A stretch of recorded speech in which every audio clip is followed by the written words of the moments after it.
At Next Practice, as you've come to understand, we're about helping you scale your business and reduce the drama in your business. That's what we're about. Today's webinar and the sequence of webinars that will follow, we're talking about our Infinite Growth Program. And I'm really pleased to bring along and welcome Candice Swaceland, our Head of Customer Experience here at Next Practice. And she's going to walk us through what the actual Infinite Growth Program and what it has to offer you. So thank you.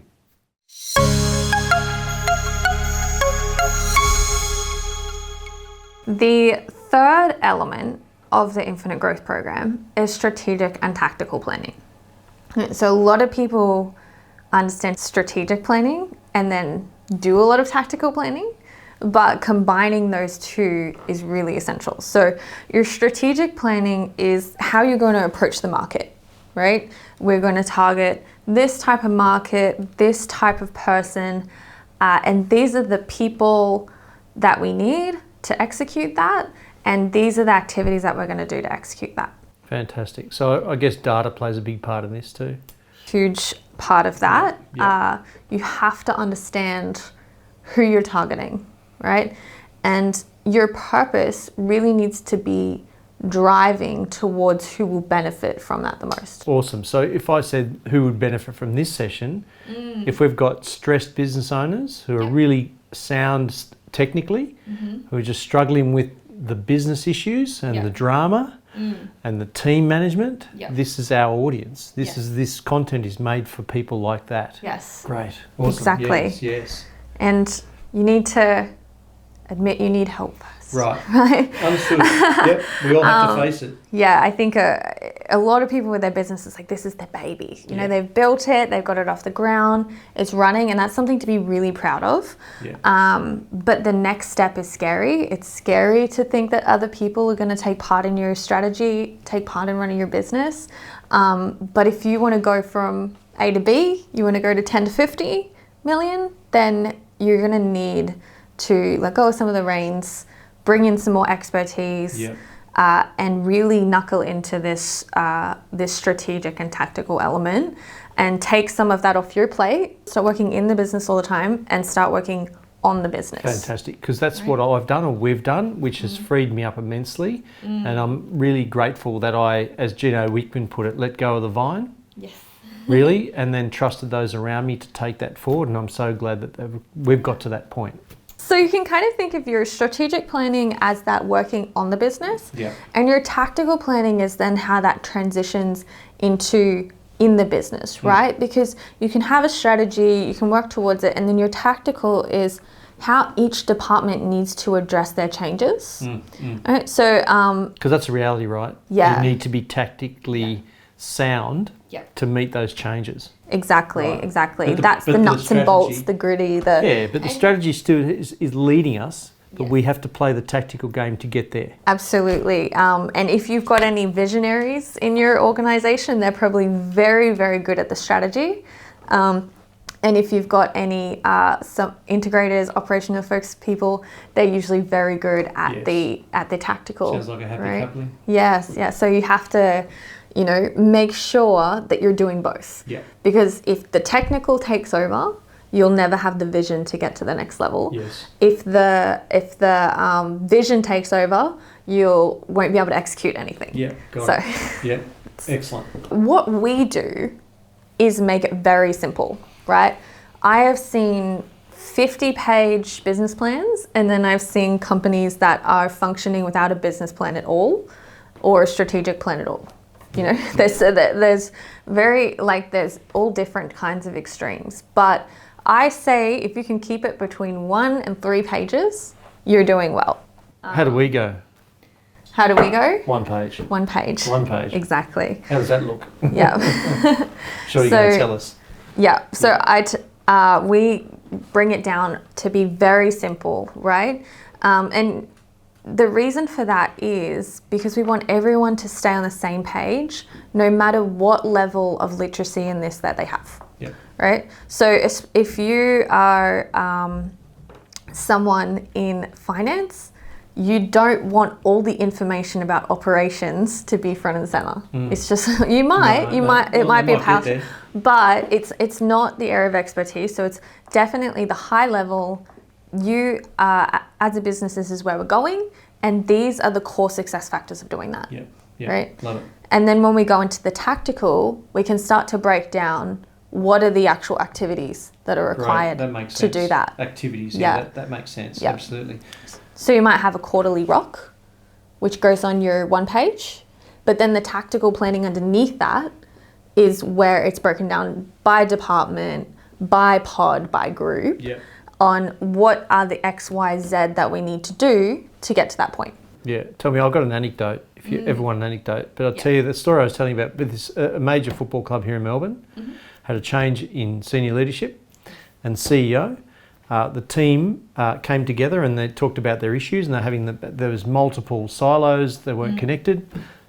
What the executive did and the board, they put together one page, and the people went away this day, provided their feedback. The next day they came, guess what's on their desk?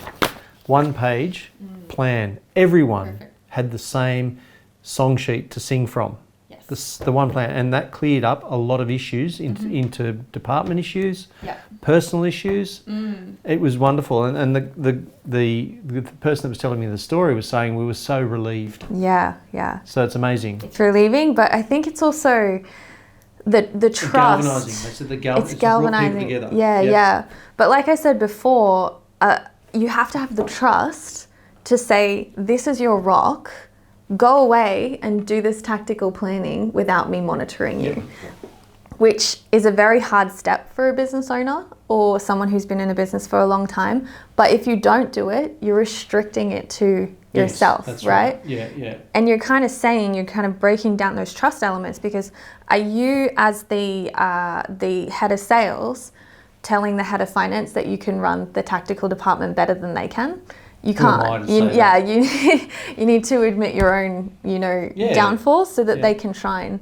And some of that is not looking at every single number that goes up and down. It's trusting that they're going to do it. And then when you come together, we say, did we meet our quarterly goal? If not, why? And how can we help? So with your strategic planning, you need to start in the future. Right? And Scaling Up has a really good reference to this. The big, hairy, audacious goal. Right? BHAG. And it's a pretty common term that people come across now, but I think often something that people forget. Right? So the BHAG is looking 10 years into the future. That's a minimum, right? 10 years. And sometimes you'll say, what do you want to be in 10 years?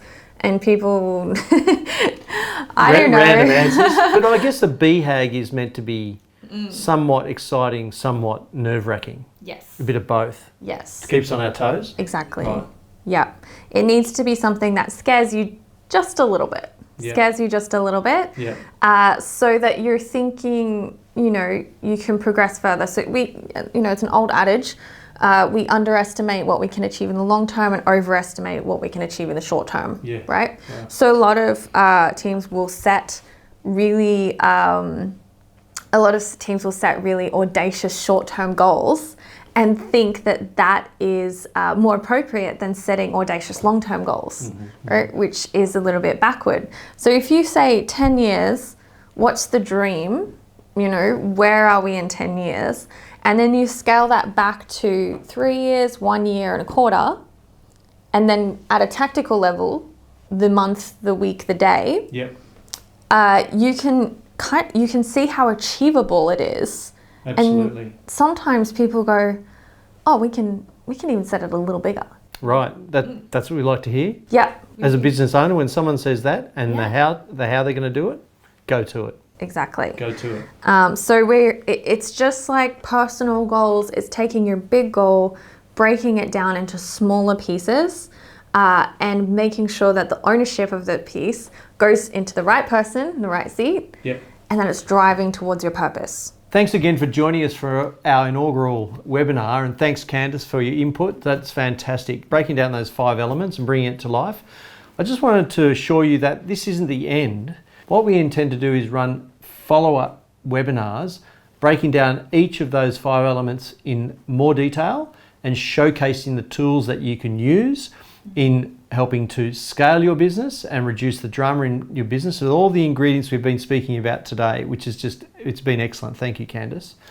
I just want to remind you that an opportunity for you digesting this webinar is to reach out to us and message us, because we can actually provide you with a foundation review, or what we call a business health check, to give you an idea of where you sit against those 5 elements.